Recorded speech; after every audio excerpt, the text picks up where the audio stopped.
नमस्कार, आप सभी का सच तक पर स्वागत है। आपके साथ में युवराज कपूर। आज हम आपके सामने उस दर्द और आक्रोश को रख रहे हैं जिसे दबाने की कोशिश कल रात से नहीं, पिछले कई दिनों से की जा रही है। जंतर मंतर से लेकर पटना और महाराष्ट्र की सड़कों तक जो आंदोलन छात्रों और युवाओं के हक के लिए शुरू हुआ था, कल रात वह निंदनीय घटना सामने आई।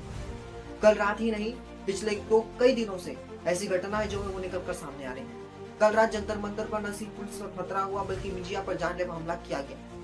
लाइव रिपोर्टिंग कर रहे पत्रकारों के साथ बदसलूकी की गई, उन्हें घेर कर मारा गया और लाखों रुपए के कैमरे व उपकरण तोड़ दिए गए। ओबी वैन पर पथराव करके लाइव टेलीकास्ट रोकने की कोशिश की गई। पटना से लेकर मुंबई तक फील्ड पर तैनात रिपोर्टर्स को निशाना बनाया गया। अब जरा वो सोचिए, जो रिपोर्टर अपनी जान जोखिम में डालकर उस जंतर मंतर पर पहुंच रहे हैं कि भाई वहां की सच्चाई सामने आए, लेकिन कई लोग जो है वो पत्रकारों को घेर कर पत्रकारों को निशाना बना रहे हैं। मेरे दोनों तरफ आप इस वक्त 4 तस्वीरें देख रहे हैं। 4 तस्वीरें 22 जुलाई दिल्ली जंतर मंतर की है।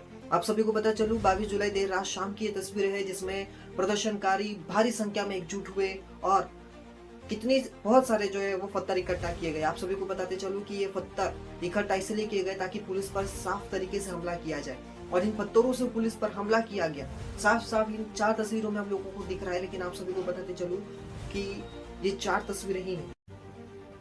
लेकिन यहाँ यह समझना जरूरी यह है कि असली छात्र कभी हिंसक नहीं होते। नीट और अन्य परीक्षाओं की तैयारी करने वाले छात्र सालों तक दिन रात मेहनत करते हैं। किसी भी असली छात्र को पता होता है कि एफआईआर दर्ज होने पर करियर हमेशा के लिए बर्बाद हो सकता है, इसीलिए वे कभी कानून हाथ में नहीं लेते। इस आंदोलन की आड़ में कुछ उपद्रवी तत्वों ने छात्रों के नाम पर यह हिंसा फैलाने की कोशिश की और की है।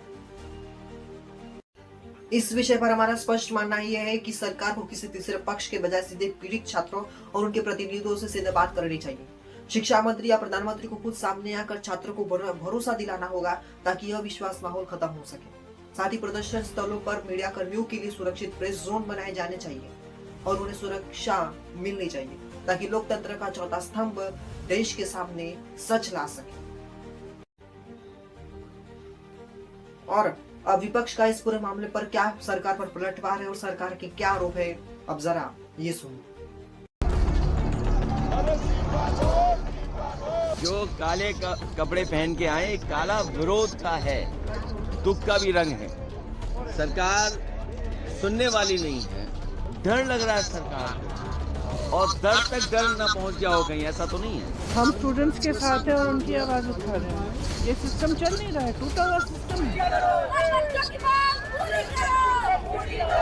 देखिए, लोकतंत्र का देहांत हो रहा है तो नेचुरली ये तो आपको मालूम है, ब्लैक है कलर ऑफ मॉर्निंग। कुछ ये सरकार के काले कारनामों के खिलाफ हम लोग काला कपड़ा पहन करके आए, क्योंकि इसी संसद के गेट पर जिस तरह से इस देश के छात्रों के साथ मासूम नौनिहालों के साथ लाठियां बरसाई गई, उन पर बेटियों पर लाठियां बरसाई गई, इससे शर्मनाक लोकतंत्र के लिए कुछ हो नहीं सकता। जिस तरह की मनमानी सरकार कर रही है और जिस तरह से मिसबिहेव कर रही है पार्लियामेंटेरियंस के साथ और स्टूडेंट्स के साथ, तो उसके खिलाफ में आज काला दिवस मनाया जाएगा। ब्लैक डे के पर मना रहे क्योंकि आज तय हुआ था कि सारा प्रदर्शन करेंगे विरोध में। जो जिस तरह छात्रों पर अत्याचार हुआ, नीट का जो मामला है, तो उसको लेकर आज हम लोगों ने प्रदर्शन भी किया, संसद में बात रखी कि आप बहस तो कराएं। वही वर्ष 2011 में अन्ना आंदोलन देश का इतिहास का एक ऐसा मोड़ था जहां मीडिया की 24 घंटे कवरेज ने भ्रष्टाचार के खिलाफ जनता के आक्रोश को देश के कोने कोने तक पहुंचाया।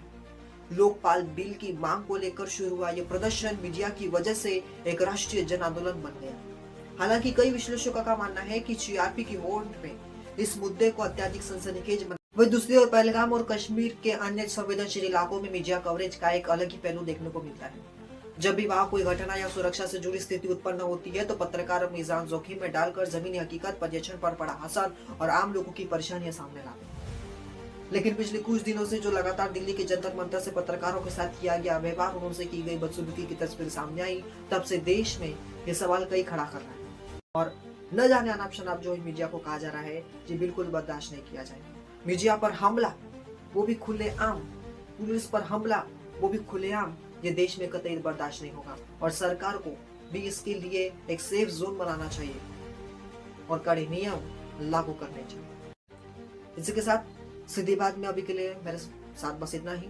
देश और दुनिया की हर बड़ी खबर के लिए बने रहिए हमारे साथ।